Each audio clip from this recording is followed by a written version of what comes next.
C'est l'endroit où sont les histoires, où se créent les histoires.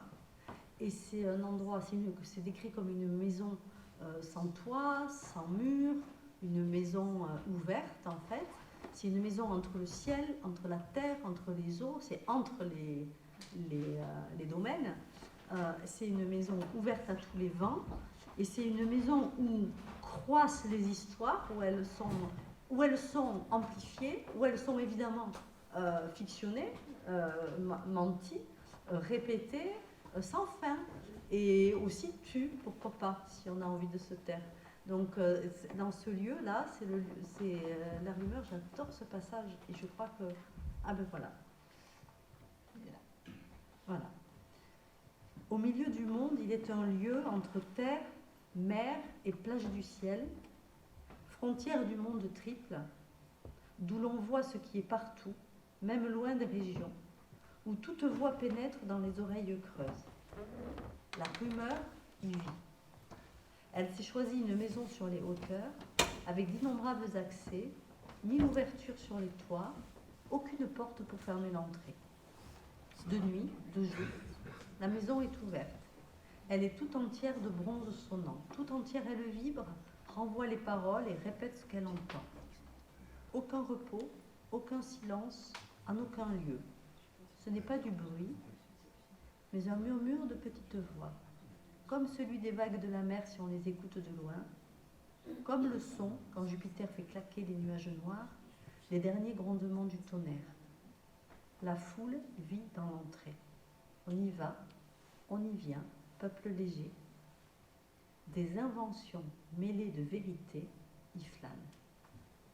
Des milliers de rumeurs, des paroles confuses y roulent, comblent de leur discours des oreilles vides, colportent les récits, et la taille du mensonge croît. Un nouvel auteur ajoute quelque chose à ce qu'il a entendu. Ici sont la crédulité, l'erreur sans scrupule, la joie vaine, les terreurs d'épouvante, la jeune révolte et les murmures dont on ignore l'auteur. Tout ce qui se passe dans le ciel, sur la mer et sur la terre, la rumeur le voit. Elle mène l'enquête dans le monde entier. J'adore. J'adore.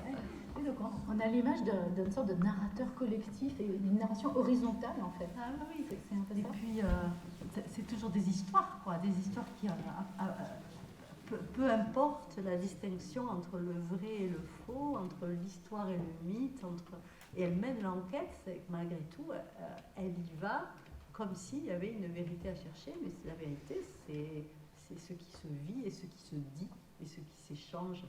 Donc une forme de persévérance, hein, vraiment de quête et de persévérance projetée vers l'avenir. Et c'est un peu aussi l'idée du travail du traducteur qui pendant 10 ans va aller au vers suivant.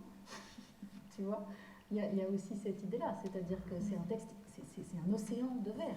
C'est-à-dire que tu continues pendant 10 ans, tu persistes. Ouais, après, là, de ce côté-là, la persévérance, c'est pas une souffrance, c'est aussi une encre, un ancrage, puisque c'est faire avec tout le reste, toute la journée après. Si jamais je travaillais le matin, toute la journée après, bah, c'est bon, quoi. Ça, c'est fait. Ça, c'est bon, c'est fait.